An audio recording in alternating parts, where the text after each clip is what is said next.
Hi everybody, it's Steven here. And I'm Shelby. And we are the Armchair Emperors. Lately we've been doing some spotlight on local gaming stores, we've been doing some Age of Sigmar, and we've done a great skirmish game by Osprey Publishing based in the Napoleonic era. That one's called Chosen Men. You guys have given us some great response on that one, so we decided to do another Osprey skirmish game. This time we've brought in da-dun-da-da-dun! Lion Rampant. The Lion Rampant is a medieval skirmish game based off of knights, spearmen, archers. It's just, you know, the same kind of stuff that you played with when you were a kid. And we gotta tell you, the rules are so easy. We learned it in a night. If you think that Chosen Men looks easy, this is even easier. Yeah, I would say so. It's even easier than Chosen Men. But you don't lose tactical maneuverability. No. There's depth to the game, and it's as complicated or as simple as you would like to make it. Yeah, exactly. You know, and there's a lot of scenario-driven format in the back with all different sorts of objectives that you can get for special missions. And then there's a very interesting thing called boasting. So you can get victory points, what they call glory points. They call the glory points the number of the points that it took to buy the unit that was destroyed. Mm-hmm. So if a unit of men-at-arms on foot costs 6 points, Shelby destroys my men-at-arms on foot. I get 6 points. She gets 6 points. Now, there's also glory. There's also boasts, which can add to your glory. Right. Some common boasts are, I shall slay your leader! And another one would be, my retinue will stand firm! And so on and so forth. Shelby can read some of the different boasts. Sure. So, some of these that we've been reading, these are 3-point boasts, so that's the highest tier of boasts. It goes down 3, 2, 1. My lambs will beat their lions. So your lowest points value unit must force your opponent's highest value unit to retreat or be wiped out. It's a good one. Let's see, 2 glory boasts. I will destroy more units than I lose. Self-explanatory. Half of the enemy shall fall to my sword. My arrows are deadlier than my spears. You kill more with your archers than your other guys. I shall smite the enemy's best warriors. And some 1-point glory boasts. I shall strike the first blow. First one to hit. I will make them run. Make one of the opponent's units run.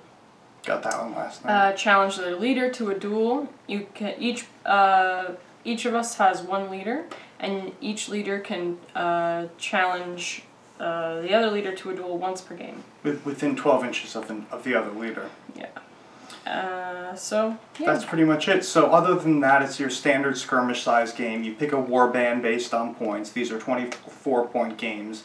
The scale recommended is between 20 and 35 millimeter scale, 25 millimeter scale to 35 millimeter scale. We're using 54. We're using 54 millimeter scale, which a lot of you guys may not be used to, but that's where our collection is. And Osprey Publishing is not one of these companies who's like, you know, oh, you have to use our miniatures, you have to use our scale. They have no miniatures. Right. If you can adapt the rules to fit any scale, then that's great. Especially in medieval, where it isn't like tanks, and you know, tanks shoot miles and miles and miles. You know, the difference between a tank shot coming from a 15 millimeter tank and one coming from a 30 millimeter tank is huge. Oh yeah. You know, so, but with bows and arrows and swords and maces and axes and guys walking around on foot or on horseback, it's, you know, it's a lot more flexible. Yeah. So what we do first is we would normally choose a mission. We're going to choose for our first time on camera a very simple mission. It's called Bloodbath. Bloodbath is a straightforward scenario, a fight between opposing retinues. It's also a good scenario for multiplayer games, so we're going to skip that. Both the attacker and the defender must attempt to rout their enemies to achieve victory. The attacker deploys along the north edge of the table, and the defender deploys along the south edge. You may wish to experiment with deployment, starting with all units off the table and needing to pass a move order to get them on the table.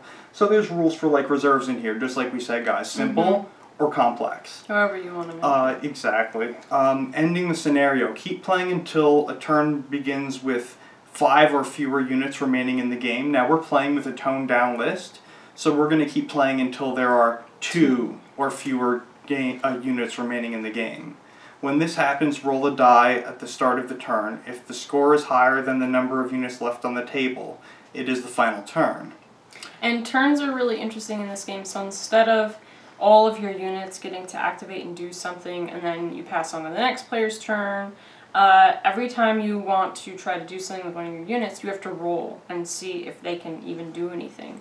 If they don't make the number that they need to do whatever action it is you're trying to do, then it automatically passes on to the other player. That's called ordered activations, and yeah, that's really important to the whole theory of this game. And medieval warfare was not, if you've seen Braveheart, if you've seen Kingdom of Heaven, you know, battles were not fought in the Hollywood style where everybody just ranks up and you tell them charge, left, right, wheel. That was very much a 16th, 17th, 18th, 19th century improvement, and you know, where soldiers basically did what you told them as an officer. Right.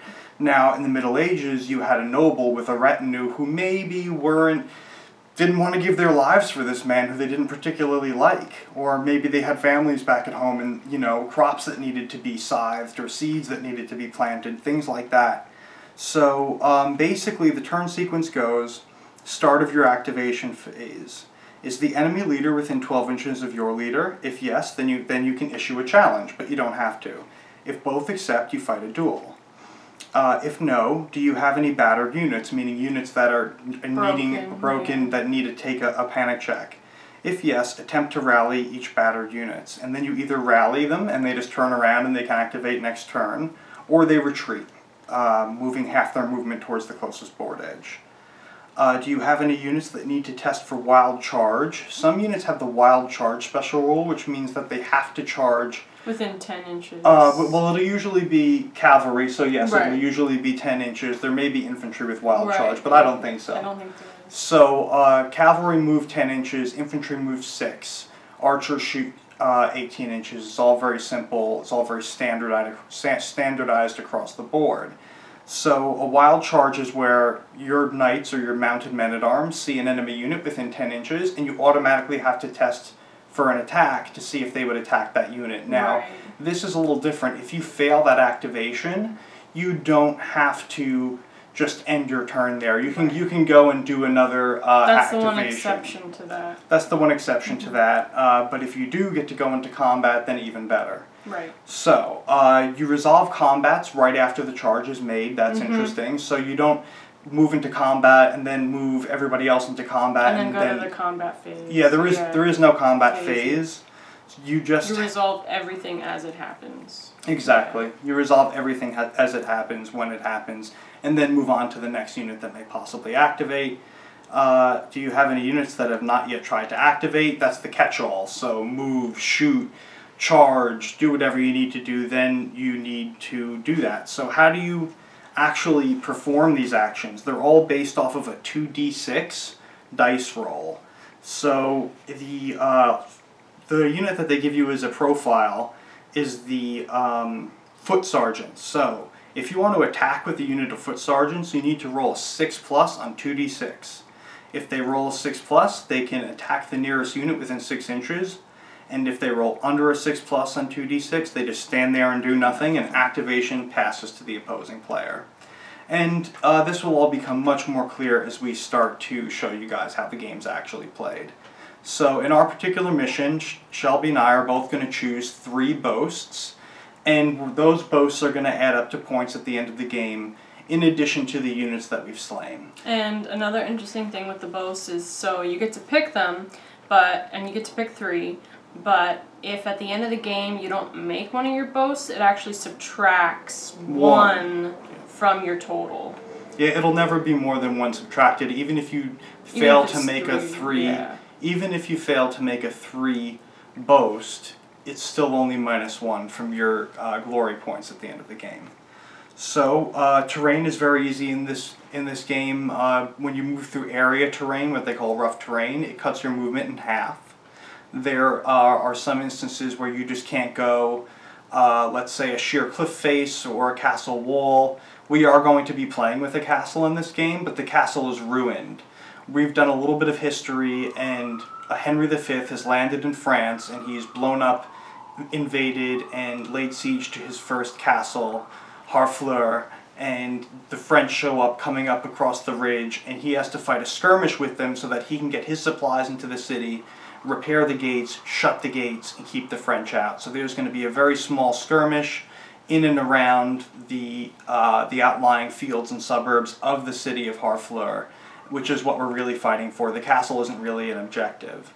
So we're trying to kill as many Englishmen as possible on the French side. On the English side, they're trying to kill as many Frenchmen as possible and keep them away from the castle, plus whatever boasts. And then we'll add up the glory points at the end, and we hope this is a fast, fun game to get you guys into historical, medieval, skirmish wargaming. So go ahead, go to osprey.com or your local bookstore and pick up a copy of Lion Rampant. It's a great game, and we're going to show you why. Alright guys, so for our war bands, 54mm is a little bit larger scale than most wargamers play, and we like it because ever since I was a kid, all my family members bought me 54mm plastic, metal, toy soldiers, and we just have a huge nostalgia for this scale, for these miniatures. These are the exact same miniatures my grandmother got me, my grandfather got me. Some of them were even painted by them, which you'll see in upcoming videos, and it's just really important to us. And honestly, we like the way it looks in 54mm, especially medieval. You can see the heraldry better. It really doesn't subtract anything from the game. If you were going to do these big massed battalion games, then yes, 54mm would be a bit too much. big, yeah. But that being said, we love 54mm, and anyone who says otherwise, you know, you guys can find me and fight me. Anyway, so I challenge you to a duel. In any case, we're going to move on here. Most of our guys are Pertains, and Pertains, as you guys should know, is the highest caliber in the market. They're just great plastic hand-painted miniatures with metal bases. This is the most recent. This is the most recent edition of the Pertains, and these ones are made in China. But if you look back towards the older ones, you'll see that they're made in England. Like, see, this one says made in England.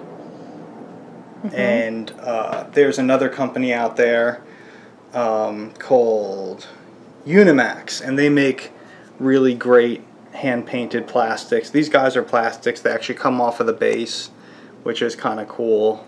They're painted really well.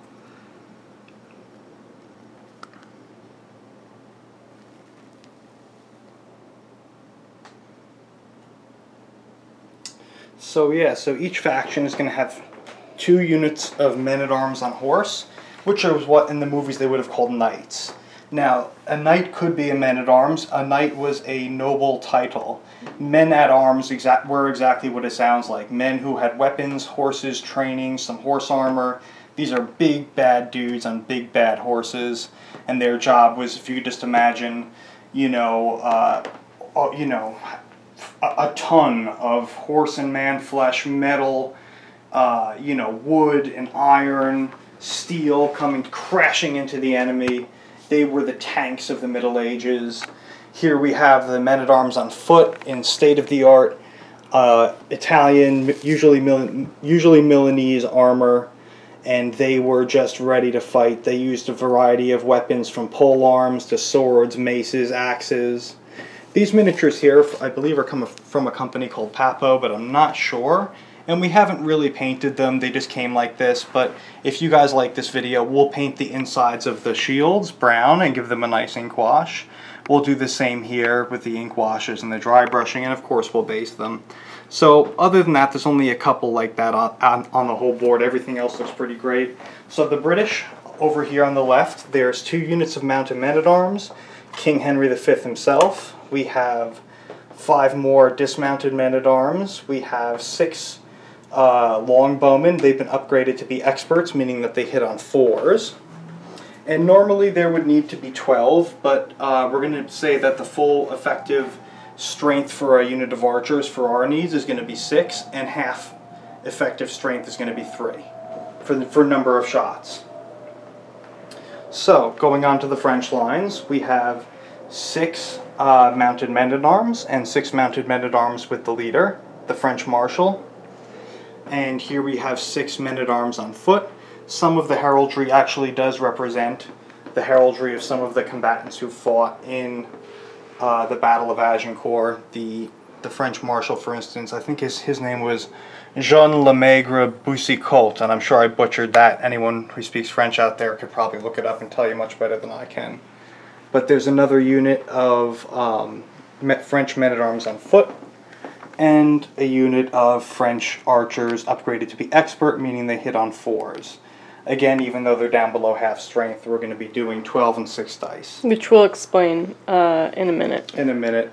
The table we're going to be fighting over is the ruined city of Harfleur. Henry V had battered it down and tried an escalade, so his ladders are still up.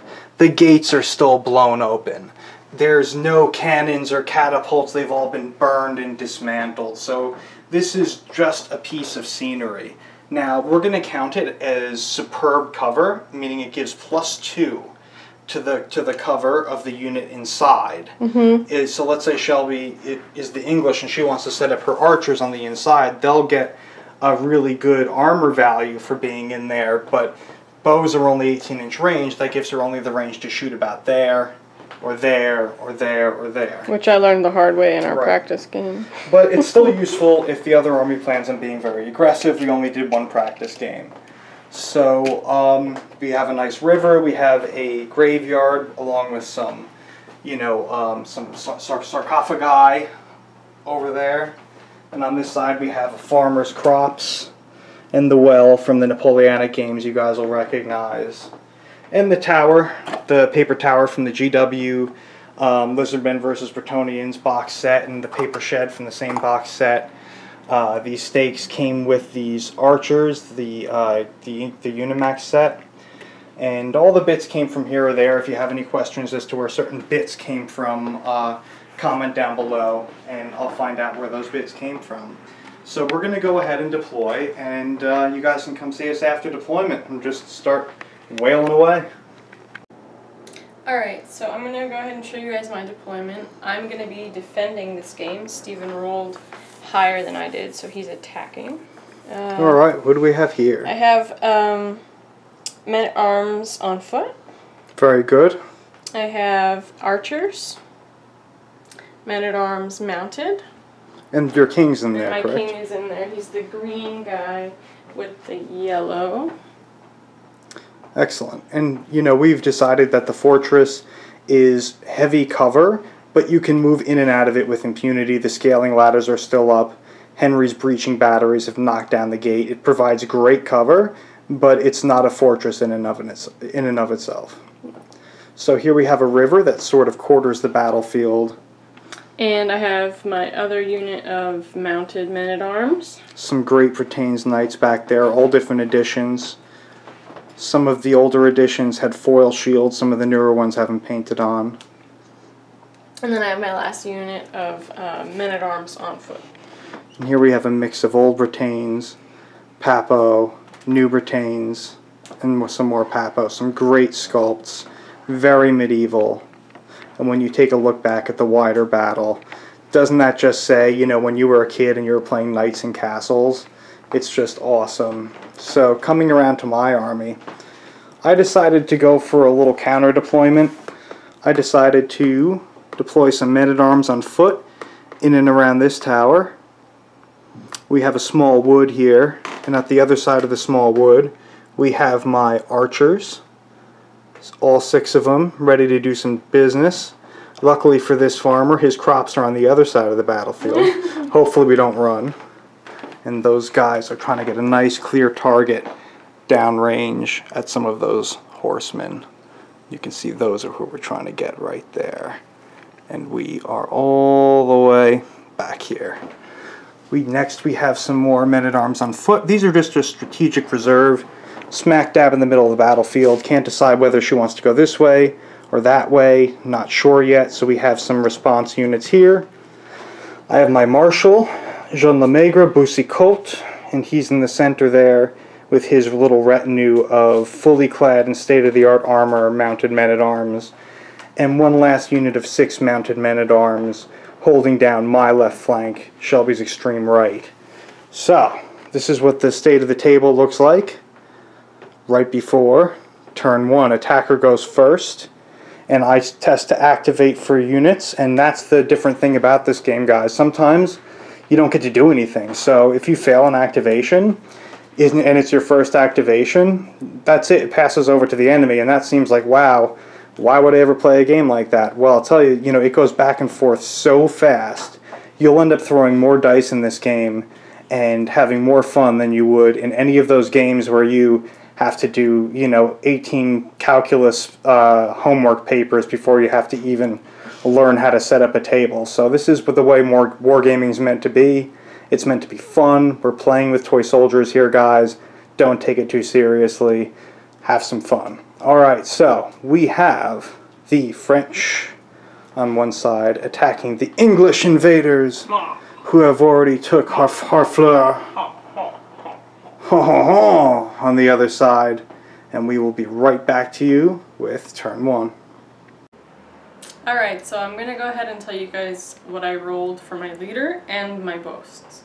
So I rolled an 11 for my king, and that means he never has to roll for a lucky blow.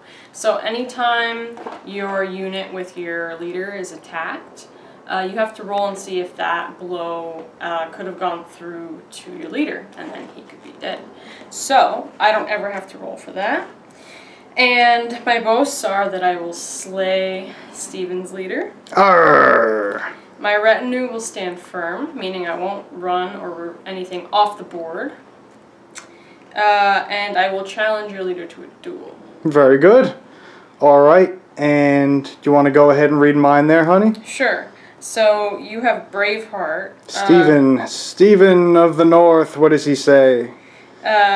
Whenever we have a duel, I can only roll 6s to hit him instead That's of 5s a pretty good one, and guys. 6s, yeah.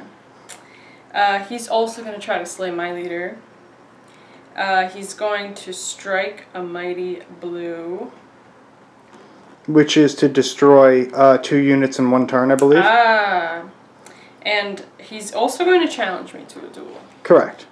So we have some secondary objectives as well as the primary objectives, which are destroy enemy units.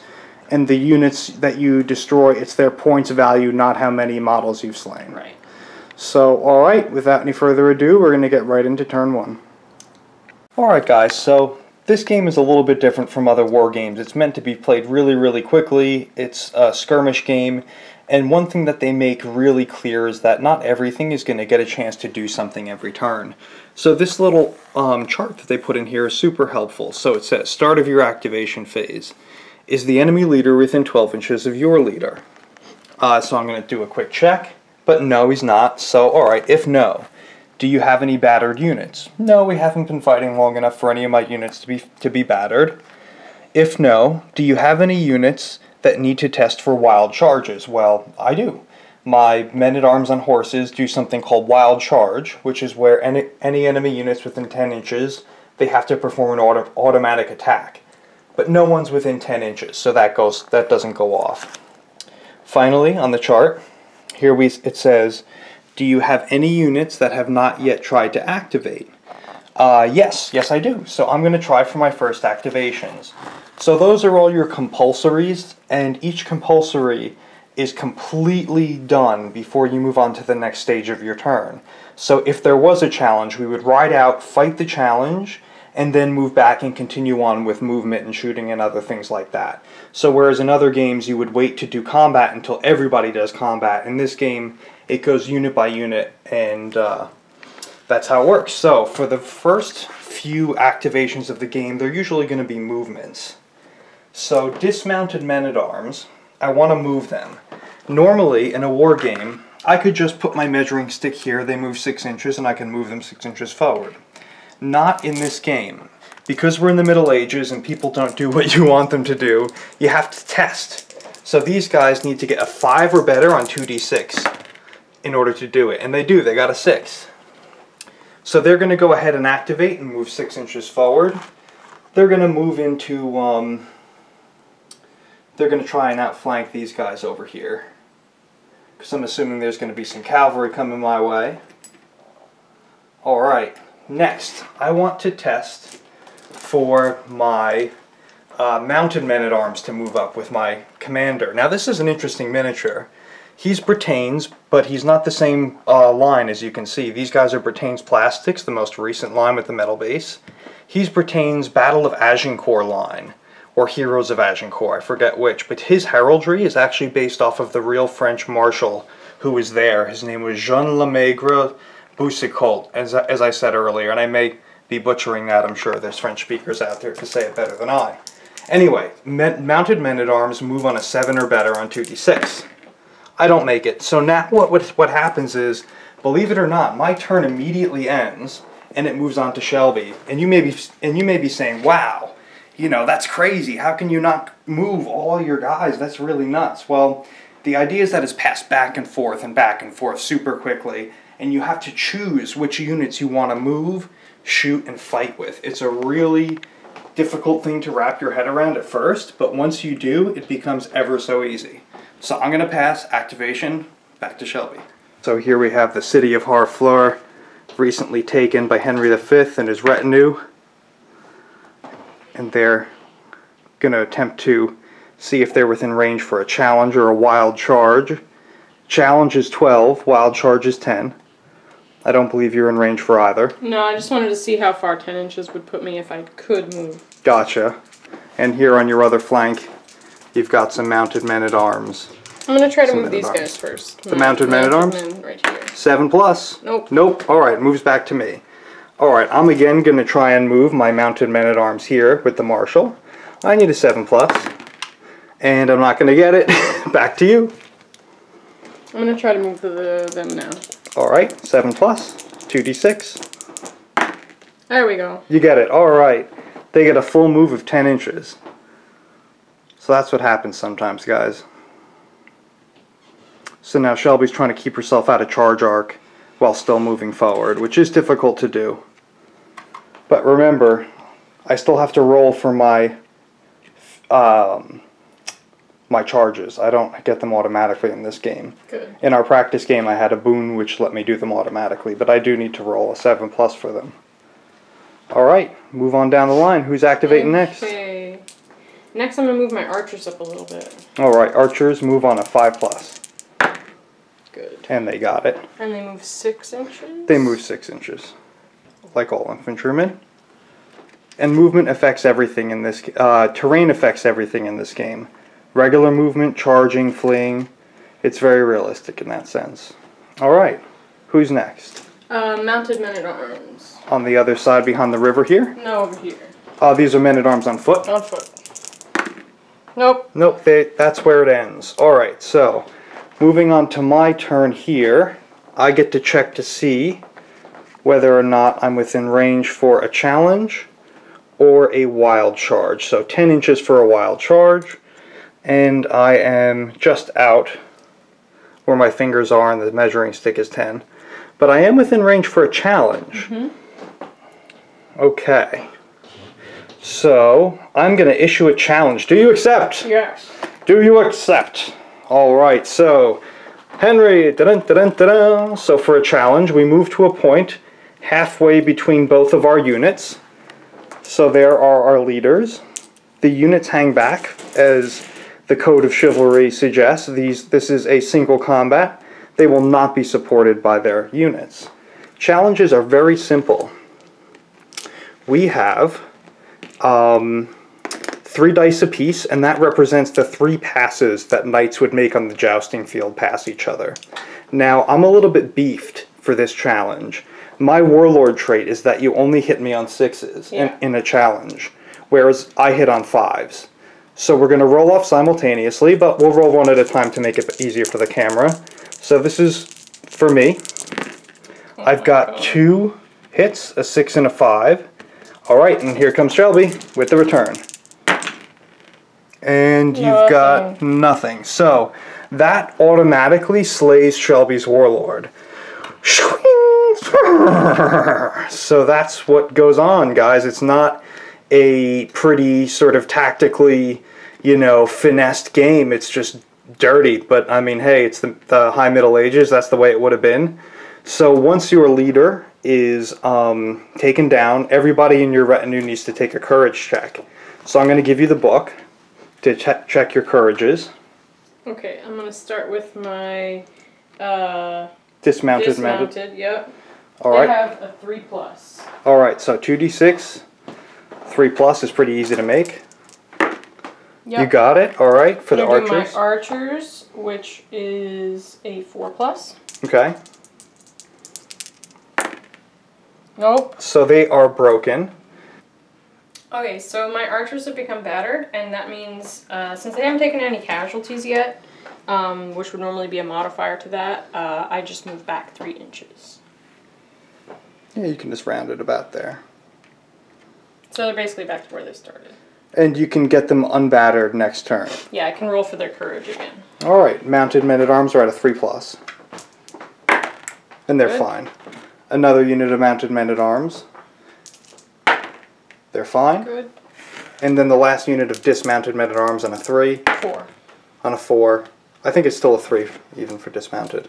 So, alright, so that represents the warband having seen their leader injured or slain, and they all have to sort of see whether or not they want to stick around and keep fighting this out. So, that would be the first casualty of the game. I'm going to go off and remove him to one side. Now, that's a compulsory move. That was not an action, so I still have to continue and try and activate a unit. I'm going to see if I'm within range for a shooting action. I'm not. So we're going to go ahead and see if our archers can move, and they'll be able to move on a 5+. And yes, they do. So they're going to go ahead and move forward. 6 inches puts them about up here. Alright, guys. Get you all up for a shot. His move's affected by terrain, so he only goes 3 inches. That's another thing. The terrain affects the movement of the individual model rather than the whole unit. Alright, the next movement I'd like to make is going to be with this, and let's see if we can do it on a 5+ for foot, and we do it. So, we decided coming up and down stairs is a full move, so these guys are going to move out to here, 3 inches because they're in difficult ground already between all of the buildings and everything else. So they're moving forward 3. And their mates are coming right down to the first floor of that tower. And again, this is the cardboard tower that came in the old Warhammer Fantasy box. Pretty cool that it's still held together after all this time. We're going to try and make a move with the footmen-at-arms on a 5. They do. They're going to go up and move their full 6 inches. So this is how this game goes, guys. Sometimes you just get on a really good lucky run, and it'll say in the rulebook, there's like, you know, there's going to be times when this makes the players like a little upset, but you have to imagine in your head that, you know, these aren't the ordered ranks of the Roman legions, and they're not Napoleon's Imperial Guard. These are just local landlords and their tenants, basically, in the feudal system who would go out and fight these wars. So it's a really, you know, these aren't the trained armies that we're used to, where an order is given and it is executed. So my knights here are my mounted men-at-arms are going to try and move on a 5+. And they're not going to make it. That ends my activation. Passing activation back to Shelby. Okay, I have a compulsory charge. You're certainly within 10 inches. That's a 7. That's on a 7. You got it. All right. I cannot countercharge because I'm infantry. So this is going to be very good for Shelby. And you don't have to rank them up because all the models are considered to get an attack. Again, it's a very loose skirmish game. They're all riding around and swinging at each other. And your attacks is only based on if you have over half or below half of your unit. So if you have more than half, you get all the attacks, even if there's one less model. It's not per model. And then if you have one less than half, then you get half of the attacks. Yes, it's half or under Yeah. is half the attacks, and 1 over half is considered to be full attacks. Alright, so just like we said, we resolve combat immediately upon the attack being made. So you're going to strike first with 12 dice, which is what the attacking unit gets when they're at full strength. And you use your attack versus my defense. Your attack is a 3+. And The armor for men-at-arms on foot 4. is so 4. I have to make 4 attacks to kill one guy. Right. So we'll show you how this works here. So anything that's a 1 or a 2 will remove. Alright, so now you count in groups of 4. Every 4 hits is a guy dead. 2 guys. 2 guys and the floater goes away. So you've killed 2 right off the bat. Alright, so my guys are going to get some strikes back. Since we're still over half, we're at 4. We're going to get 12 dice as well. And we're looking for 3s. On defense, we're looking for 4s. Sorry, guys. And I'm looking for 4 of them to kill somebody, right? You are. Alright, so I'm also going to get 2. So basically what's happening is I need 4s or better to hit, and for every hit goes into a pool. Every time we reach 4, that's 1 enemy killed. So there's no sort of studying toughness and strength and you know, how many wounds a guy has, or you know, what kind of armor they have. It's supposed to be a very fluid game. So you and I both have an equal amount of dead, but that doesn't matter yet. One of us could still panic. So my courage is normally a 3+. I'm now at a 5+ because of the 2 casualties I took. Are you within 12 inches of your leader? I don't believe I am. You could check if you'd like. No. Okay. So I'm on a 5+ on 2d6. I'm okay. And you are also on a 5+ on 2d6 for the casualties you took. Good. And you're okay as well. So the difference goes against the attacker because they take on the responsibility of the charge. So since it's a draw, they retreat half their normal distance. Right, so I go 5 inches. In this case, 5. And that's alright. That's how you whittle down units. Being pushed back is not a bad thing. When you realize, when you start to get it in your head that you're not really retreating, you're just being pushed back after you know, a melee, then you start to realize that things are still not going terribly. Right. Alright, so that was actually a compulsory move. The wild charge doesn't count as an activation, so you still get to activate a unit. Okay, great. You might be in range for some Jousting. Let's see. I don't think I am. No, you're just out. I'm gonna go ahead and move my mounted men-at-arms over here if I can. Okay. Nope. Oh, alright, it passes So it goes back to you. Alright. So, let's see, where are we going to try to do something? We're going to try and make a shooting attack against this unit here of mounted men-at-arms. I can shoot through my own. So 18 inches is the range, and we have it. I need a 6 on 2d6 to just perform the action, and I don't get it with a 5, so activation passes right back to Shelby. Alright, I have to make a move here. I gotta see if I can charge you again. 7? Nope. Nope. But even though you failed it, it's still a compulsory, Right. so you get to activate. Okay, I'm gonna go ahead and move my archers up a little bit again. Sounds like a plan. Get him in range. Nope. 5? 5, yeah, yes. you're good. For moving is good. For moving is very good. Yeah. For Harry and Old England. Alright. So they come up, and you can still activate another unit. Okay, I'm gonna try my mounted men-at-arms over here again. On 7. And you get it with an 8. Yay! They move 10 inches. So they're right up to the river. Sure. You can put them the first rank in the river if you'd like. Just to forget the wobbliness, yeah. There we go, and they'll be at half moving out. Yes.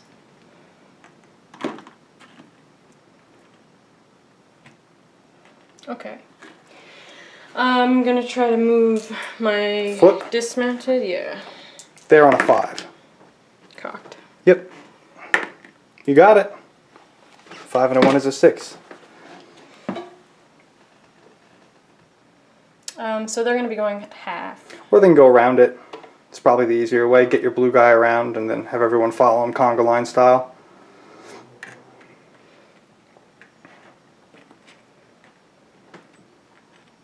There you go.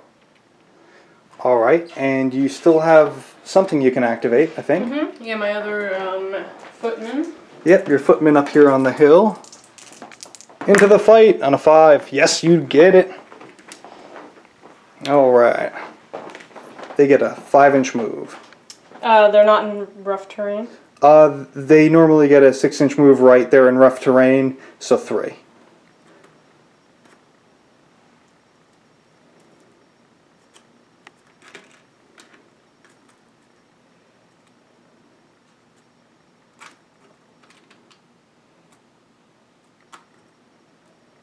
Very good.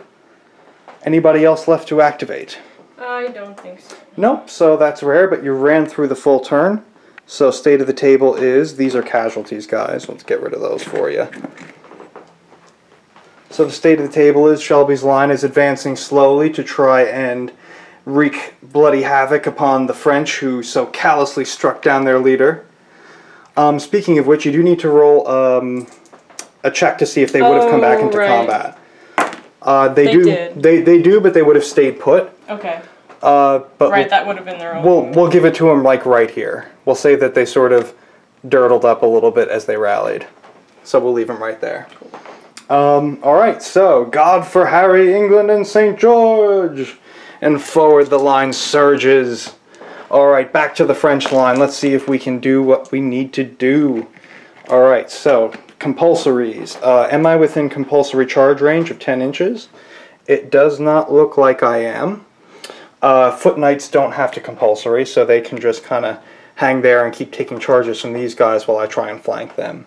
So it's a bit of a risk, but I'd like to try and move these guys on a 7 if I can make it. And a 6 doesn't do it. Right back to the English. Alright, Shelby, compulsories. Yeah. Alright, I gotta charge you again. Let's see, on a 7. Nope. Nope. That's alright, it was a compulsory. You can still do other things. I think you may have a compulsory here, but the terrain is going to put you out. So okay. That's really not a compulsory, because you have to go from 5 inches. Yeah. Okay. I can shoot you, though. You certainly can on a 6+. Yep. You got it. You're going to get 12 shots. And we consider British longbowmen to be expert, because in point of fact, during the 100 Years' War, they were very good. And just to keep things even, the French are considered to have mercenary bowmen from other places who are experts as well. Mercenary bowmen hit on a 4+. We upgraded them. 4+.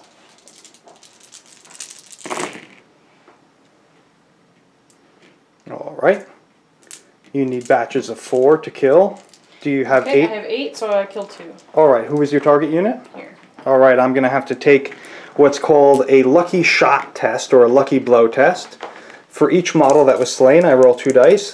If it's Snake Eyes, it's your leader. It's my leader. It can happen. It happened in our test game. I actually killed his leader. In the test game, yeah, from a lucky blow. So, alright, it wasn't lucky blow, but they do need to take a courage test. Their courage is 3+, and we do make it. They are standing firm. So they had a 3+ that became, or does it not count for shooting? I mean, you still made it, but I don't know. We'll have to check to see if there are modifiers to the shooting courage test, just as there are to the combat test. But either way, I would have made it with a solid 5. So let's just keep the game rolling. Who's activating next? Let's see. I'm going to move my men-at-arms over here. There we go, through the woods. They make it? And they're going to be moving... on a 3. Yeah, if you move them down through there, yeah, give them a 3, and then they'll be on their full 6 afterwards. They'll count as cover for this turn, though. The Green Knight with the white, he is Sir Thomas Erpingham, and he was a Marshal of England during the Battle of Agincourt. Okay, guys, we're going to try and do a attack. Let's see if you're within 6 inches. You are. Since you're within 6 inches, I need a 5 or better. I do make that attack. You have the opportunity to countercharge. Countercharge. What countercharge does is it lets you use your attacking value rather than your defending value, which for men-at-arms is higher. So for a countercharge, we move these guys forward a little bit. Equidistance between each other. Yeah, you try to do equidistant without measuring. You could measure. So we're both going to be using our highest attacking value, and any guys I kill will still get to fight, because it's like striking simultaneously at 40k. So I'm going to do my 12 dice first, just for expediency. Alright, and we need 3s. Alright, so 2s and 1s go away. That gives me 2 slain, but those 2 are also going to get to fight. So you're going to be also on 3s with 12 dice. I need 3 more. 3. Alright, so 12 dice on 3s. Bam! So 1s and 2s go away. Or you can pick up the hits, however you prefer to do it. Okay, so 2, only 1 because I have 7. Okay. So you've killed 1. I've killed 2. So I'm going to be at a 4, and you're going to be at a 5. Good. And good. Alright, so since you lost 2 and I only lost 1, the cavalry are going to move back 5 inches. Alright, so... And now I'm at half strength. Now you're at half strength for the next one. Alright, we have a few different other things we need to do. It's enticing to just keep shooting, but I really need to get these... It's enticing to keep shooting over here, yeah, but I really need to get this horse around into the flank. So these horsemen are going to be trying to move on a 7, and they do. They're moving through rough terrain, so they're actually moving 5 instead of 10. Alright. And then we have a nice clear avenue all the way down for the rest of our movement. These are really nice miniatures, guys. Some of them are just beautiful. And some of them are a little childish, but you know what, we're going to paint them up and make them look nicer for our next Batrep. We just wanted to throw this down for you guys. So the next thing I'm going to do, and again it's really tempting to shoot, but I'm going to try and force a march on these guys with A5 to move the foot. And they get it, so they're going to move around. They can snake through on the open ground, nice 6 inches. Setting ourselves up for a nice pincer movement. And finally we're going to try and throw some arrows. Let's see, who do we want to shoot? I think we only have the one target. We only have the one target, so we're going to have 12 shots. Alright, and we're going to be hitting on forwards. And we need 4 to kill somebody. So 1s, 2s, and 3s go away.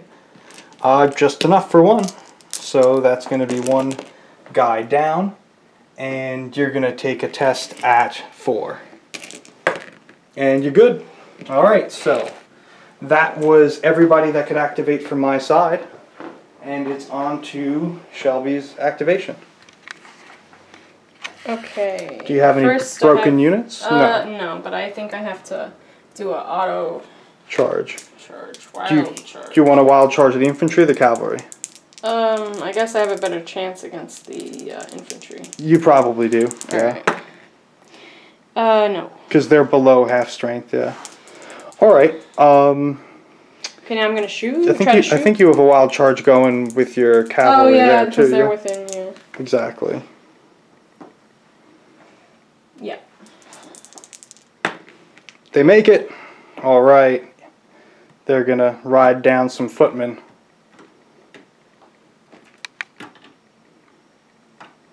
Dun, da, da, da. We're at 12. You are at a full 12 on a 3+. And I am at a 6 on a 4+. Because I'm under, Right. I'm half or under. Right. Alright, so 4s do it. 3s do it, I'm sorry, 3s do it. Oh, wow. Okay, so 10. 10, so that's enough to kill 2. Mm-hmm. My last remaining very nicely painted Pertains man-at-arms. He's left over swinging back, so he gets 6. Even if there's only 1 left, he still gets 6, which I'm happy about. Defense is 4 for these guys. Let's see, I get 3 6s, but it just won't pay the bills. We are done pretty much, so let me see. You're going to be retreating this time. Probably. So his courage is normally 3+, it's now 5+. He might stay. Let's see, 6, he stays, but he has to retreat. That's okay. He's just going to retreat 3 inches, which is going to put him back to the edge of the... Into the bush. Into the bush. Oh yeah. Alright, so that was pretty good. And that was still only compulsory, so you have activations to make. Okay, I'm going to try to shoot. Into the flank of my Yeah. leader's unit there? Mm-hmm. Nice. You got it. 12 shots hitting on 4s. The English longbowmen release a volley of deadly accuracy. Ching ching. Alright, 4s will do it. And you have one more 4, that's a casualty. So that's going to be a panic test, and I think it does go by casualties. So, but with my leader there, it's still going to leave me at a 3. At a 3, yeah, because it's 3 just barely. I got it.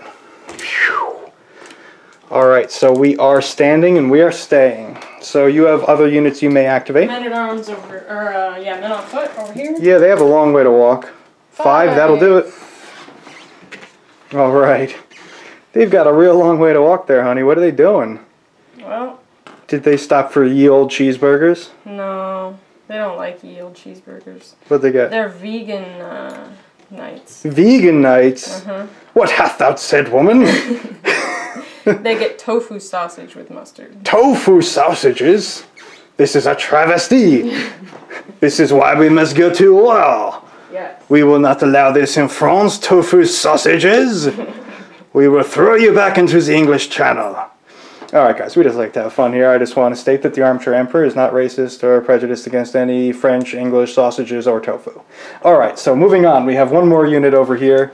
Let's move. Let's move it up, boys. You do. Yeah. So let's say if you want to go this way, we'll give you a full move, and if you want to go that way, you have to be at half move. But if you do move this way, you're out of cover.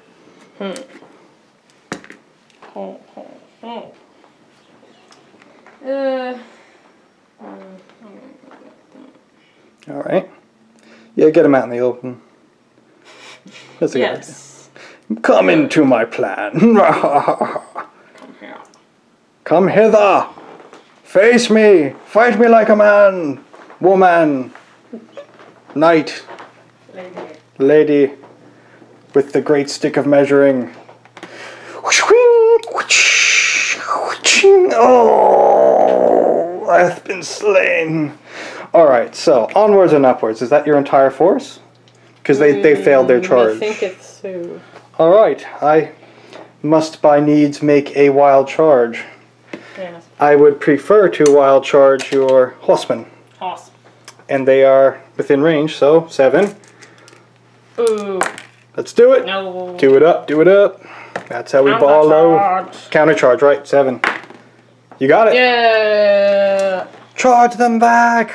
These two are extremely brave. Yeah. Forwards! Charge for England!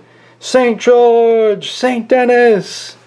Those are the battle cries. It was St. Denis for the French, St. George for the English.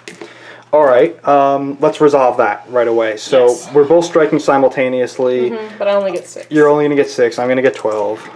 Ooh, ooh. Alright, I'm going to roll my 12 first. Or, wait, you can roll your 6 first. That's fine. So I get 1 deuter. You get 1 deuter. But he still gets to attack. He still gets to attack. So, we're going to go ahead and roll our 12. And that's going to be 1s and 2s going away. That should be enough for 2. And that'll be the unit. So, last 2 brave knights. But they went in true heroic Hollywood cinema style. Going down, fighting to the last. They killed 1 on the way. Oh yeah, I have to see if that's my leader on double 1s. 3 to 1. I saw that first 1 roll and I was like, oh my god. In the test game, that literally happened, guys. So here we are. We're about to retake the city of Harfleur pour la France, pour la victoire. Alright, so let's see. Any other charges that we have to do? Let's see. It looks like we have another charge we have to make. These men-at-arms here, they have to make that charge to those men-at-arms on foot. So that's going to be a 7. And on a Snake Eyes, they don't make it. Oh, you should have rolled that last time. Yeah, you wish. So that is just a compulsory move, though, so that allows me to move on to normal activation. My archers are going to try and whittle away at this block of doom over here. So from here you can see those knights are menacing my last men-at-arms on foot. So the archers are going to try and give them a little break here. So in reality, the French would have had some simple bows, or what we call the longbow, but they mostly would have used crossbows, javelins, slings, and they would have had a few regular bows. And by this point in 1415, they may have even mixed in a few handguns. So we'll just call them generic late medieval missile weapons. Hitting on 4s. Alright, that was fairly miserable. Les Miserables. Got one. It's enough to get one. Alright, so that's going to take out a double. Yeah. Oh yeah, that whichever. Yeah, so we got one, and you're going to be on Courage 4. And you fine. Alright. That's that. Now I have the last unit which can activate, being these guys here, who just want to get a little bit closer to their buddies over here. Terrain does affect movement, so I can't actually make that charge. So they're just going to try and do a regular move. They got it. You know what? They're just going to set themselves up to receive a charge here, because we know it's coming. So they're just going to get ready to... He was thirsty. Yeah, we're going to fight over the river. Water was a big deal back then. I try to work history into everything, guys. It's annoying, I know. But there we are, fighting over the river. And state of the game, state of the game. Fast and furious, bloody, ugly. We've got 2 bands of men-at-arms on foot fighting for the stream. Shelby's leader, King Henry V, is wounded and out of action. He's been lifted back into the castle, and he's being tended to by the apothecaries. That's what his men think. That's what his men think. He may be dead already. Here we have some farmers' crops being trampled as the battle rages onwards. The English have some sort of hitting ability over here with their longbowmen and their men-at-arms on horse and men-at-arms on foot. Some bad rolling on my part, and their men-at-arms down on the flank could certainly turn it around for them. But as for now, it does look to be that the French have a slight advantage. So, moving back to Shelby's turn, English turn. Do you have any compulsories? Yes. I'm going to try to charge. Alright. On a 7. And Yay! you're going to make it. Charge! I'm going to try and countercharge. Okay. On a 7. And I don't make it. Yes. So I'm going to be defending on 5s. Ooh. Terrible. And I think I'm down to 6 dice. Yeah. But I'm not. But you're not. Darn. So 12 dice. Hitting on 3s. Yeah, move those out of there. 4 equal a hit, a death rather. 2. 2, alright, and I need to roll 2d6 for each one. He's okay, and he's okay. Actually, I don't need to roll for those because I have a rule that says I'm lucky. That's my rule. That's your rule, that's your rule, never mind. So, anyway, 2 guys die, and they are not the leader. I didn't countercharge, so only the leader gets to fight back with his 6 dice. And he's hitting on 5s, unfortunately, because we failed to make our countercharge. 5s will do it. I got 2, not enough. So his leadership is normally 3+. It's up to 5+. No, 4 because he's the leader. Because he's the leader. 4+ because he's the leader. He makes it, but he does retreat back 5 inches. It ain't looking good over here. Looks like I'm about to lose my leader as well. But hey, it happens. He got his little glory while it was going on. I think I got 2 of my glory points because I issued a challenge and I killed the enemy leader. Yeah, you did. So he's doing pretty good. But if you kill him, that'll be good for you. I'm gonna try to shoot now. All right, this is where you do a little tactics, guys, in this game. If you have a compulsory charge and you charge them, you get him alone, and then you shoot him to death. That's a really good piece of tactics there, and it's very English. He's dead. He's dead. He's dead. Look at all these. Every 6, imagine an arrow through the heart. Oh. Alright, so since he's a really nice miniature, we're not just going to leave him on the side. We're going to carry him over here to the Hall of Heroes with our Napoleonics for next time. Gloria. Alright, so we are leaderless, meaning I need to start taking panic tests, and I'm not happy about that. But you have to wait until it's my turn, or you guys? Oh, I just do it right now, immediately. Right now. Go. So 3+ for these guys. They're okay. 3+ for him. He's pretty brave. 4+ for the archers. And there's a cocked. But you got a 5. But I got a 5, so it's academic. And then this unit here and a 3+, and it's a cocked, and it's all academic. So we're okay. So 2 leaderless armies just hacking at each other, as they said in the Mel Gibson movie, The Patriot. Good God, what would happen? It doesn't really make sense for us to move up. No. You're going to have to charge us anyway, so I'm not going to waste my roll. Yeah. Do you want to use a move roll to get them in a better position? Get them maybe in some cover or something? I guess. I think holding defensible ground does something for combat. I'm not sure. We'll have to look it up.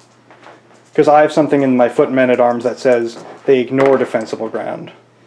So yeah, they can move. Get them over into the flank in the trees. There you go. And then we'll look that up real quick. How terrain affects fighting. They've been kind of wasted this game on. That's alright. They've just been keeping these guys over here. That's not a waste. Sometimes you don't need to draw your sword at all. It's even one of the objectives. So they've activated. Over here, you're going to declare that charge? Charge! They get it. They're in. Alright. This guy's really cool. I like this guy a lot. Yeah, he's an older Pertains. He might even be made in England. The newer ones are made in China. Made in England. Very cool, yeah. We should have made him the king, but he's on foot, and we want your leader to be on horseback. You can have your leader be on foot, but why? Yeah. You know, so we just consider him like the Prince of Wales or something, like the king's younger brother or the king's nephew, depending on which Henrys we're talking about. Okay, 12. So 12 dice. On 4. On 3s. 3s. Alright. 4 to kill. 4 successes equal 1 dead guy. 2. 2 dead guys. 1 and 2. And I'm still up and over half, so I'm going to get the 12.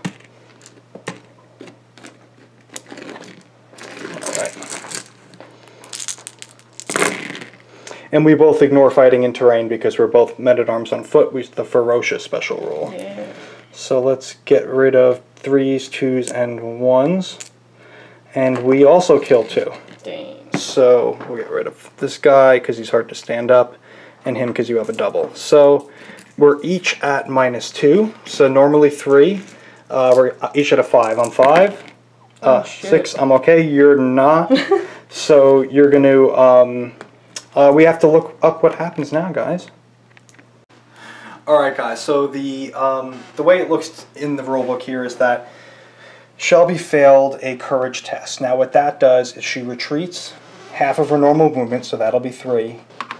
And now besides retreating, because that's what we've been doing every time somebody's pushed back, they also count as broken. So to signify that, we're going to have their backs turned towards the enemy. They're actually sort of running. They're not just being pushed back. Right. Now, next turn, they're going to have to roll to see if they rally. If they don't, then they continue moving forward towards the nearest board edge, and they can possibly run off the board. Right. And if you roll, so with your modifier, if you roll to a 0. Or a negative number. Or a negative number, then you have them removed as casualties. Which the negative number would mostly be in a larger game with a unit with a low courage score, like peasant infantrymen with spears, and you have 20 of them, and a knight's unit amount of men-at-arms charges them, they kill 15 of them, something like that, where you're down into the negatives. The rest of them will just flay automatically. But for this test game, the models we had painted and ready are all pretty beefy. Because we didn't actually paint any of these models.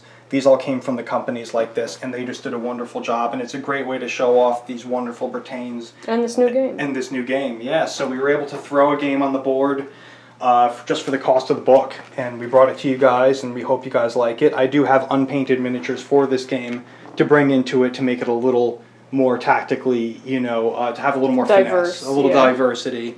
But for now, we're just kind of showing you guys the basics of the rules, and it's working out great. So, I think that's everybody on my side. Is that everybody on your side? Did you do anything with your archers this time? Yeah, that's how I killed your guy. Right, that's how you killed my leader. And they did something, they moved over. So you're good. It's onto my activation. Okay. Let me see. In this case, I have to be 5 inches away. Alright guys, so we read the rules about fighting in rough terrain. Men-at-arms on foot have the ferocious special rule. It lets them get all the benefits of being in terrain with none of the detractors. The detractors are, when you move through rough terrain, it halves your movement. When you fight in rough terrain, your attack and your defense are 5+, unless otherwise noted. and the defender's armor gets +1. So normally I would have to make a wild charge against these guys, but since terrain affects all movement in this game, and they specifically mention that, my charge, starting in rough terrain and going into open and then through rough terrain, I would only get a 5-inch charge, so I can't make that wild charge, so I am out of wild charge range. So what I'm going to do instead is I'm going to test to see if these guys can move on a 7 and try and get them out of there. They don't, so it passes right back to Shelby. Alright, I can shoot through my own guys. Yes, you can. So I'm going to try to shoot your lone dude. Alright, let's check range. He is in range. Oh, it's not looking good for Skeeter. So 12 shots all at this poor guy here. 4. Yep. He does count as being cover for shooting through your own men. I think I only got 3. Yeah. Yeah. Nope. So that is not enough to kill him. That's poor shoddy shooting. Yeah. But it was shooting. You did activate, so you can still activate another unit. Okay. What's save? What's oh, going they on? have to automatically charge into him. Oh, you also have to automatically try and rally. Oh, yeah. Rally. Sorry. You're okay. Good. So they rally. It's alright, guys. We're still getting used to this game here, you know. So these guys rally, and they hang out over there. I have to auto-charge these guys on a 7. They don't make it. They don't make it. Even though they're right next to So rallied, fail charge, shot, and then we have this unit in the woods. Right. I don't think you have the range for a charge. I don't think so either. We're going to try a regular movement. You got the regular movement. Moving closer or further? Further. Further up and over that way? Mm-hmm. Right, so some of them not being in the woods allows them free reign, and some of them having to move at 3 to catch up with their mates. Cool.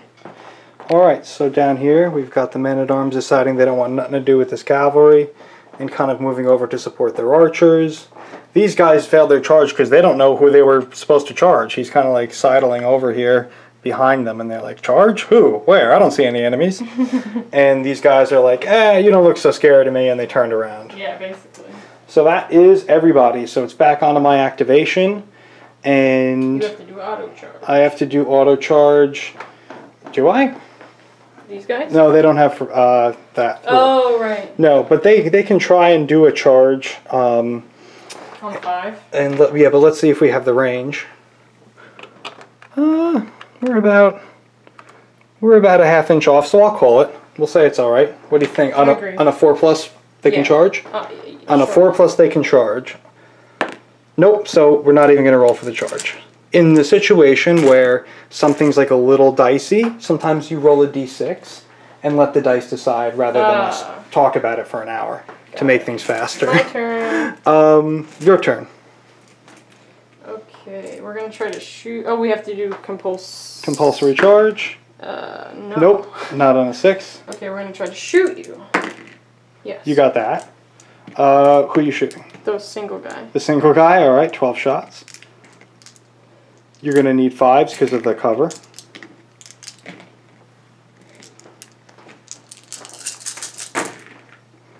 You need 4, 5 or betters. Nope. Nope. Alright, so he's still alive. You can still activate your men-at-arms on foot here and your men-at-arms on foot here. Okay. You want to try and move either one of them to get into position to attack. Yeah, I'm going to try to move them. 5, they can move. They're all in the open enough now.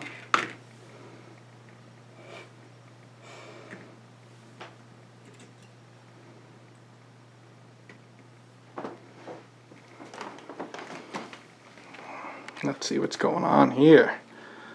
A scrum of enemies. Enemies abound, sir. Should I do the same thing to see if I can charge you on a 4+? Yeah, on a 4+. Yeah. They can, and So let's give it to them. Can. Yep, which is on a 5 on 2d6, and you got it. Move them right into combat. Dun, da, da, dun. They're going to be at 6, but better to charge than be charged, as I always say. So that's a nice swirling melee in the river. Splash, splash, ching, ching, ching, whap, whap.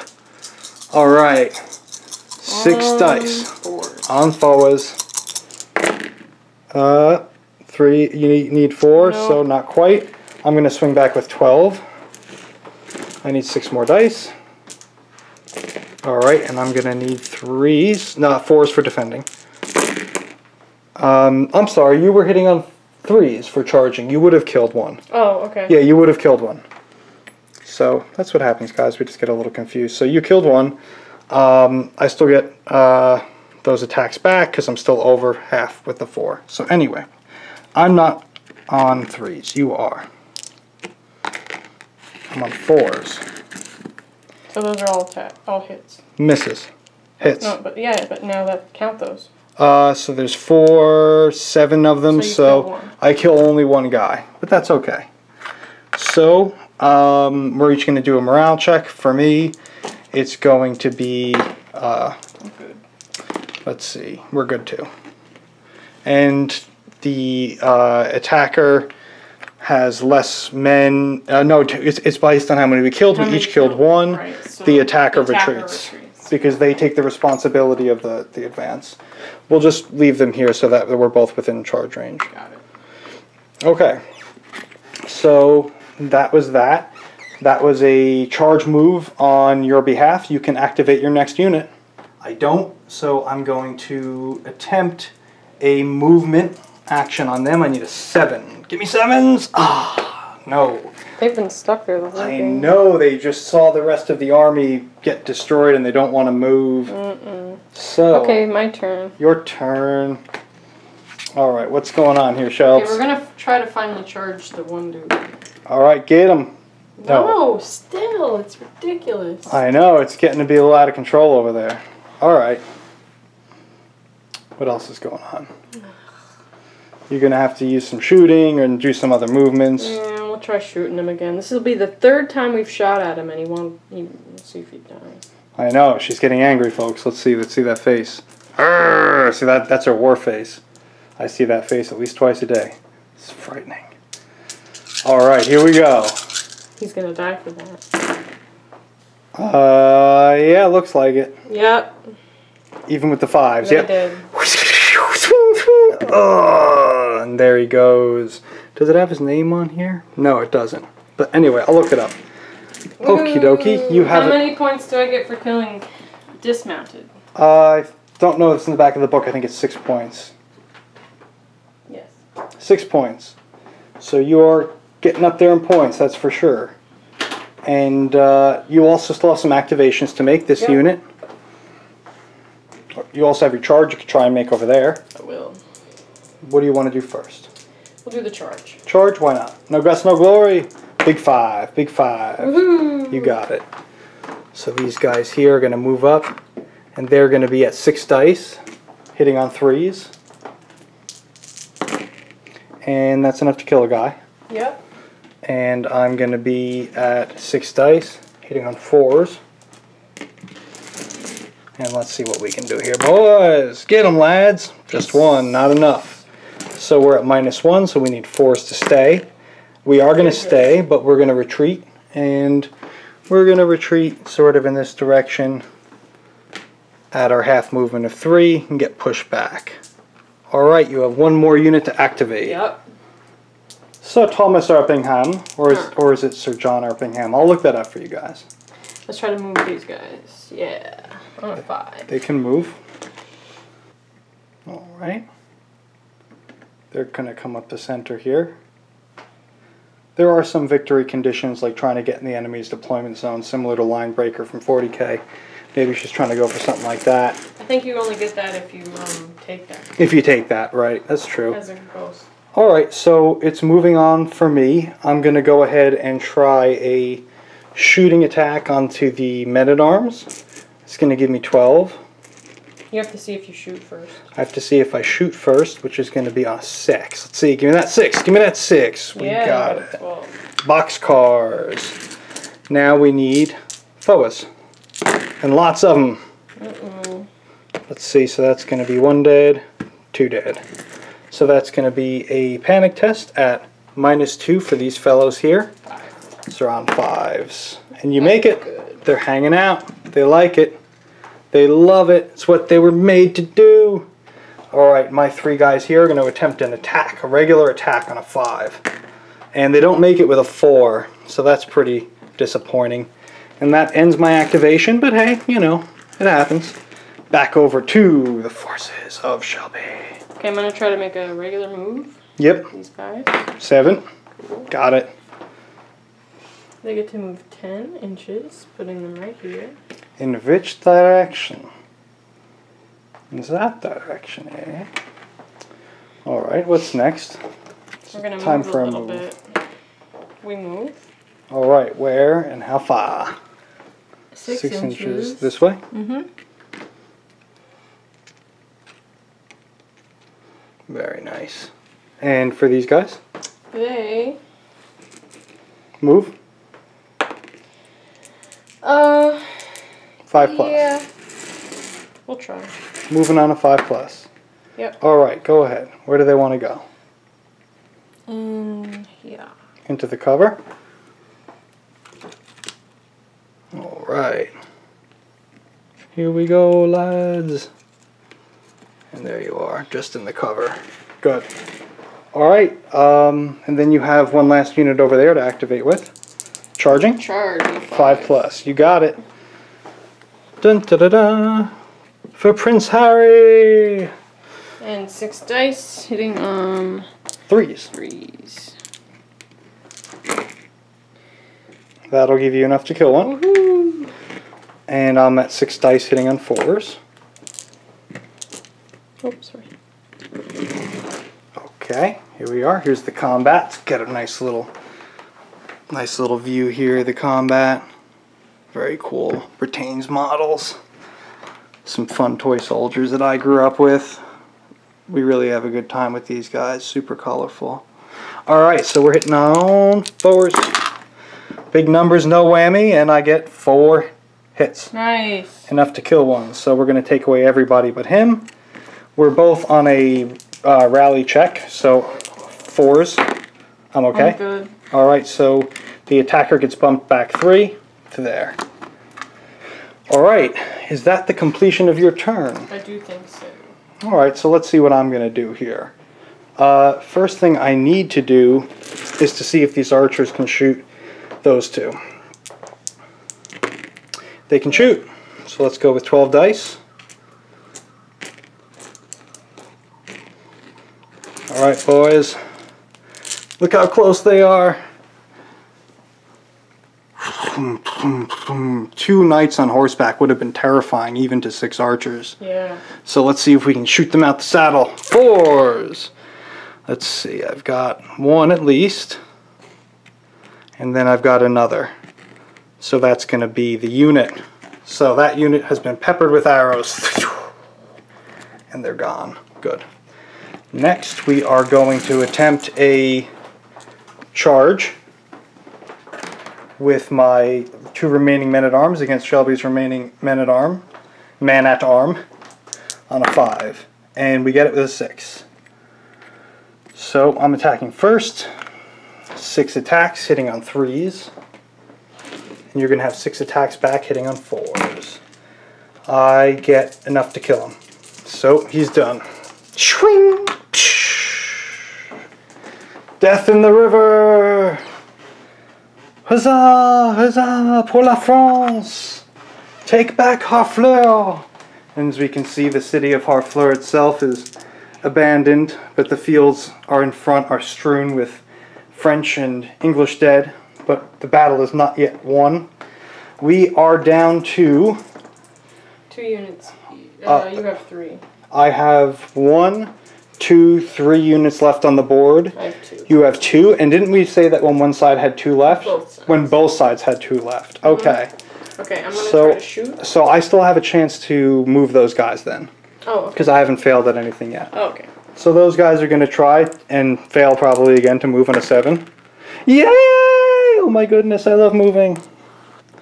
So these guys are going to go ahead and just move their full 10. Just get the heck up out of here and towards them. So they have to partly move through rough terrain to get out of this little bit, but once they get here, Okay. they can move regular. So It looks like the space between here and here is enough. 4 inches. So let's just say I go 8 inches out instead of 10. Okay. Is that fair? Yeah. Okay. So we're going to call it 8. Very good. And we're going to have our men behind us, coming up and over this way. And these guys could be game changers here. Maybe they held back all that time for a reason. Could this be why? Dun, da, da, dun, da, da, dun. Okay, that's all you guys. That's all my guys. Shelby's activation. There's archers! Archers in the woods! They're going to shoot.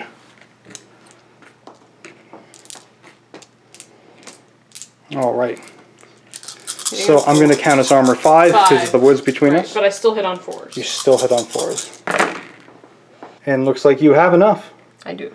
Alright, so the lead guy here gets shot down with arrows. That's going to cause a panic test. Our normal courage of 3 going to 4. And we're okay. Alright, who's next in line? You have your men-at-arms, and that's it. We're going to do a regular movement. What'd you do?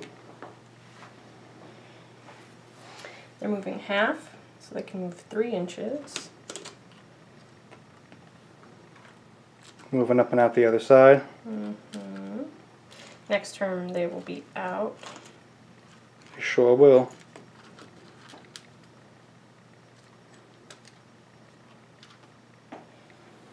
Alrighty then. So the archers are going to attempt to make a firing action on them. They need to 6 to perform that action. They're going to get their 6, causing a rain of 12 arrows to fall upon the men-at-arms, whose armor is now going to be 5. So 4s, and I need 5 of them to do 1. So 3, 4, 5, that's 1. 1 guy down, shwing, causing a test of 4+. And they're okay. So our next would be a straight up, let's see, they weren't, no. This is going to be a straight up movement for these guys on a 7. Let's see if they want to do it. They want to do it. So let's see, we're going to put you guys up and in a nice spot over here, giving us a couple of options as to who we'd like to charge next turn. Next, I'm going to go down to my 2 men-at-arms, the other end of the table. On a 5, they're going to get to move. They are. They're going to move 6 inches straight up the riverbank. And that's going to be my turn. Alright, Shelby, it's coming down. I'm going to try to shoot. Alright. Them, you got it with a 6. 12. And 4s do it. No. We'll say that since they're firing mostly through the clear now, that 4 would do it. I don't have 4. But you still don't have 4. Okay. Alright, you get to move on to your next activation. Okay, I'm going to try to move these guys. They don't move. And They it's don't. your turn. Alright, so we are going to have to try a wild charge. Either there or there. There, I don't have to charge through terrain, so that's what I'm going to do. 7! No, snake eyes. They stand there and eat grass. The horses are like, So that was just a compulsory. I still get to do something else. I'm going to try my archers against the men-at-arms another time. Give me a 6. No. And, My turn. It's your turn. Alright. Here we go, baby. Moving these guys. Moving them on up. Sure you don't want to try and shoot first? Yeah, I'll shoot first. Alright. 6s do it. You got it with an 8. 12 shots. And we'll give you the clear 4. Armor 4. Oh, there we go. You shouldn't have said that. No, but it's just, they say use like basic line of sight, and it is. For over half the unit. So I kill 2. You kill 2. Take 2 models down. Panic test. That surely is, let's see if they panic. So that's going to put them at 4, 5. 5. And they're going to make it. Alright, so you have a movement you can try and make. I thought I failed my movement. Well, you couldn't have failed your movement and then shot, so you started with your right. archers. I remember. So you can try and move those guys, and they can move. Cool. Now remember, you don't want your lead guy to get too far ahead. You want to be within 3 inches of a buddy. They're going to move around and try and get my archers, aren't they? Mm-hmm. See, it's coming down to the end here. Alright, so I'm going to go ahead and make my compulsory charge against the archers. Give me that 7, and I got it. So they are going to go and ride in to the archers. Unfortunately, only hitting 6 attacks. But you only need 2 to kill 1. Your armor's 2? Okay, so let's see. I got 6 attacks, hitting on 3s, and I kill 1. So 1 guy goes down, and then you have a defense value of like 5, right? Or 6? Defense of 5. 5. Alright, so you have 12, since you're not down half. You actually might do more to me. They might just swamp our knights out of the saddle like happened at Agincourt. There's a 5 over there, but you can just use a different dice. Reroll 1. 6. Okay, I got 6, so I kill 1 guy. You kill 1 guy. Shwing! So that is going to be a bravery for me of 4, and I make it. I have a bravery 5. Okay, and you fail. So they're going to retreat and be broken. They're going to retreat 3 inches and count as broken. Well, that wasn't as glorious as I thought it would be, but hey, we got some work done. Alright, and him too. Oh. That's okay, and we'll turn him around to show that they're broken. Alright, next I have my regular actions. They're going to attempt to shoot at your men-at-arms. They need a 6 to do so. With a 4, double 2s is not going to do it. What about them? I can't do anything with them since they failed their activation test. So the first thing you need to do is rally on their base leadership. Yep. You got it. So they can't do anything this turn, but they're unbroken. Very good. And you have 1 more unit to do. Assaulting, I'm assuming? I don't think I'm quite in range to charge yet. Well... Going to try and give them a move? Yeah. Did you roll to see if they could move? You did. Yeah, I did. Yeah, you rolled 10, I remember now. Very good, very good. And that's that. My guys are going to do our automatic charge on a 7. Give us the 7, and we have it. So I have 6 attacks. I have 6 attacks, and I'm hitting on 3s. And that's going to be 1 dead. 1 dead. Right? 2 wounds each. Armor 2. So there may be something special. Well, they're not broken anymore. They rallied. No. Yeah. So they're going to get their normal. So that's going to be 12 attacks, hitting on 5s. 4 of them do it. Looks like you got it. There's 1 5 in the woods. Yay. All right, take a knight out. So I'm going to be on leadership 4, and I pass. You're going to be on leadership 5, and you pass. So you're going to withdraw 3 inches. You charged me. We each killed 1, correct. So I'm going to withdraw 6, or 5, rather. There we go. 5 inches back, or about 5 inches back. They're not really sticklers with the rules in this. So that was a compulsory. We're going to go ahead and try and do what we do over here with the shooting. We're going to need a 6 to make that happen, and that'll do it. Alright, let's do it, boys. Interestingly, most of the French archers during this campaign were mercenaries. A lot of them were from Italy and Switzerland and Germany. So, fire! Alright, we got some 4s in there, right? Enough to kill 1. So we'll take away this guy here, causing a panic check at a 4. And you're good. Alright, now you're in assault range. Now you have to activate. Oh, now I have to activate them, see? 5, 6, that does it. So let's bring them down towards this scrum here and see if they can come and aid their fellows. Alright. So we're going to fight this one of the Finnish guys. I know we had some sort of a unit cap, but I think we're just going to end up fighting this one straight down. Yeah, it's too exciting. Shoot first. Shoot first? Got it. Yep. You got it. Now I'm still at 12. You're still at 12 if I had killed one more. Yeah. Yeah, it's kind of strange, guys, when you first learn it, the 12-6 thing. He's dead. He is dead, peppered with arrows. Thunk, thunk. There he goes. All right. So. Okay, now we're going to try to charge you. Charge. 5. Yes. You got it. So, okay, you're going to have 12. We have 4 guys, so we have 12, yep.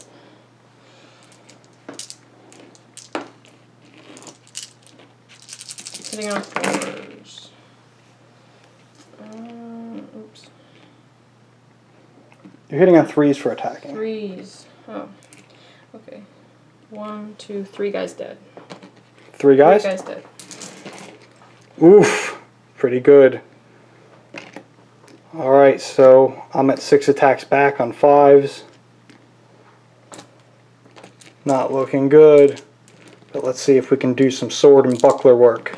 The little metal shield that they carried with them was called a buckler. It was used for punching. And they also carried a short sword. So let's see if we can do anything with those. I got 2, not enough. So we are going ahead and we failed that. We failed to kill an enemy model. So we're going to go ahead and take our test at -3. Courage on an archer is 4. So we're going to be at negatives here. So alright, so after consulting the rules, we've been doing the panic checks a little bit wrong. You're supposed to take your dice roll, subtract how many guys have been lost, and then compare for the whole game from that unit, and then compare that to your courage score.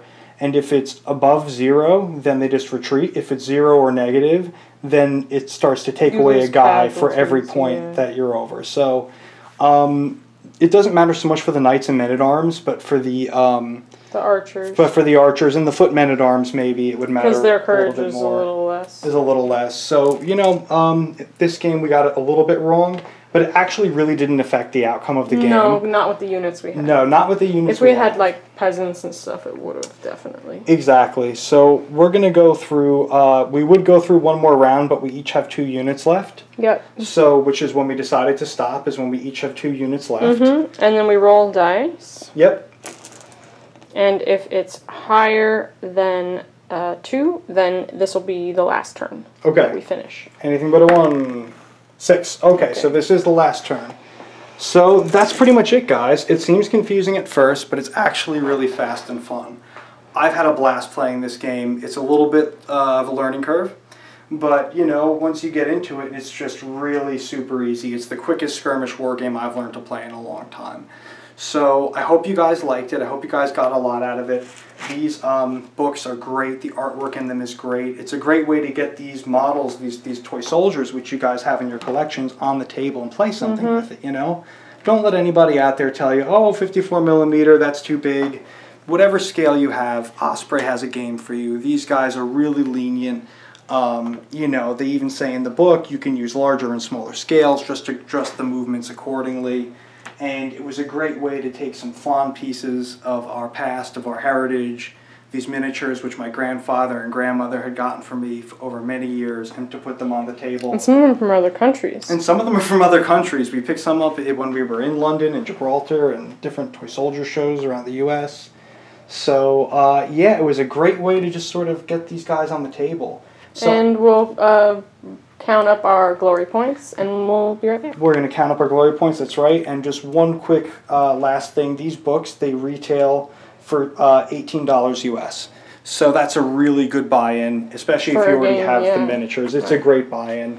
It's got all the lists and everything in there. So we're going to count up our victory points, which are based on units destroyed, and we're going to count up our boasts, which is our glory.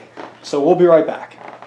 And here's the pile of the honored dead, which we've just been kind of putting on the side of the bed here. All those great miniatures. We'll find a better way of putting them someplace in the future. But yeah, those are going right back up on this nice glass shelf we have here with all of our other games. And just send us some comments, guys. Let us know what games you want to see in the future. Alright guys, that was a very fast and fun medieval skirmish game by Osprey Publishing. It's the line Rampant. We've been playing Chosen Men. This is the second This is really the third Osprey Skirmish game that we've played so far, because we did Frostgrave. Mm-hmm. And that'll be the next game we probably get back to. It'll be Frostgrave, and we're going to do some Age of Sigmar for you guys, and some 40k coming up soon. So, let us know what you thought of the game. I know there's a lot of other medieval systems out there. Old Warhammer Fantasy, you know, there's Kings of War, there's, as far as skirmish systems though, there aren't really too many. Mm-hmm. They're all the big block and tackle ranked up armies, and this is fun, you know, you just grab a few minis, yeah, and you throw them down on the board. There's no movement trays, not a bunch of tiny guys glued to a strip.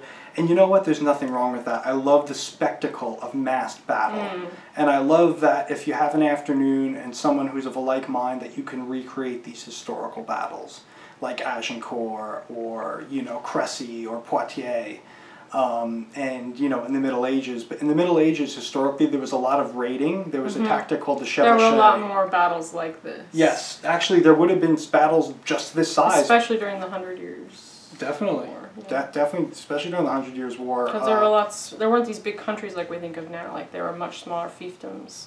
So you didn't have huge, you know, war bands, you know. Yeah, it took a lot to gather together an army of 10,000 men or more. They did it sometimes, but they could only keep them together for like a couple of months. And that was only later in the Middle Ages, in high Middle Ages. So, you know, more common was raiding, small-scale skirmishing, and a lot of that happened up on the Scottish-British border in the area we now call York. A lot of it happened on the border between England and Wales. The Welsh border marches. A march, M-A-R-C-H-E, means a militarized border. That was because of those raids. And of course, all across France and Burgundy, and in Italy, a lot in Italy as well. So, you know, there was just raiding on an epidemic scale, really. And one of the reasons some historians postulate why the Pope sent the people away on crusade was to get a lot of these freebooting, tough guys types out of Europe, and to get them to go do something else. So, in any case, this game is supposed to not represent, you know, sort of, I order this huge unit there, make it happen. It's sort of, you know, the leader shouting at the peasants and trying to browbeat them over the head to get them to do what he wants them to do. I really like rolling for each activation. I think it makes a lot more sense for this time period. And I like that you go back and forth so quickly between turns with that dynamic. And yeah, sometimes we didn't even know what turn it was. We're so fast. Yeah, because it's like, oh, it's not your turn anymore, it's my turn. So I really like that, and I really like that you don't have to count how many guys you have for how many hits. Right. It's just, are you at full or half strength? Makes it really easy. And the book tells you how many guys in a unit. Isn't like, oh, I pay 10 points to get this guy with a shield and an upgrade, and that's it. And they come with what they come with. So, overall, really good game. I actually won this game with 24 glory points. Steven had 22. So you got Slay My Leader. My retinue will stand firm, so none of my units ran off the board. So some of them were disordered, but they didn't run. Right, and they can retreat, but as long as they don't run off the board, I get the points for that. I didn't get challenge your leader because I died. Yeah, that was right off the bat. And then I got 2 of your mounted men-at-arms, and I got 1 of your footmen. Yeah, and I did the same, exactly the same. I got 2 mounted men-at-arms units, 1 foot men-at-arms unit. Both of our archers survived. And the 2 points were just based off of the glory goals that we picked. Yeah. So the glory has been added up, and it goes to the Henry V, Shelby, and her English, Welsh, and Scottish invasion force. Yeah. Even though you lost your leader. Right off the bat, I lost my leader. Right off the bat. You know, well, even though medieval surgery wasn't that great, it's definitely possible he could have survived that wound. Come back for another game.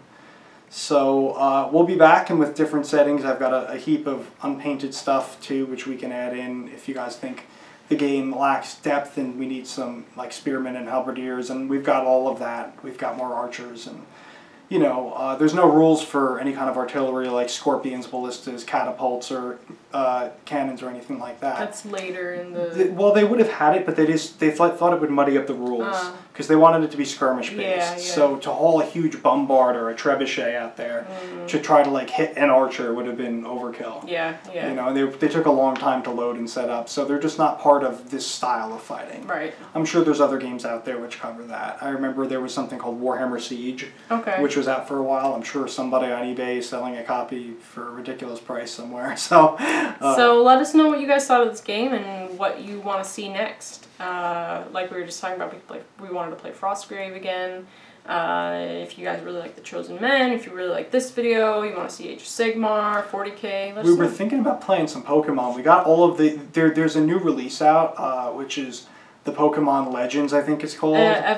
Evolutions. Yeah. And they're blue packs, and they have all the original 150 Pokemon in them with the updated rules, but the artwork is the first edition original artwork from when it first came to the United States. Not, the sort of first edition. This is like the very same artwork that was on the very first so they look just like the Pokemon cards we had as kids. Exactly, because I started playing with the very first cards that came to America. Shelby, just slightly after. No, you did too. Yeah, I did too. You did too. Yeah, I did too. But in addition, you may have had some newer ones on top of them. Yeah. So in any case, we've been collecting those again. We have a couple of decks, and we're probably going to throw in a couple of 30-minute Pokemon videos. And for you wargamers out there, I understand it's not exactly what you're used to, but hey, if you got kids and they're into Pokemon, you know, send them our way to, to watch our videos. As you guys know, YouTube has now put a limit on how many hits you need in order to get your advertising, and we're pretty close to the mark, but we could use a few more clicks. So if you could share this on Facebook, share it with your friends, give us a thumbs up, and just anyone you know who may be interested in tabletop gaming, board gaming, card gaming. We're going to expand into Pokemon cards and some board games. We want to get the Silver Tower board game in here. We want to do the Crossbow Burns board game. All those guys are sitting there ready to be painted. But the old standards are still going to be here, and we're going to still keep trying out these great Osprey Publishing skirmish games. We can't say enough that we love these games. They're great. So, and we haven't done an official launch yet, but we also have a website, so you can check us out at www.armchairemperor.com. It's that easy. It's that easy? Yeah, we've got our own website now, and that'll post the latest YouTube videos on there, some photographs, and a short blog of what we've been up to.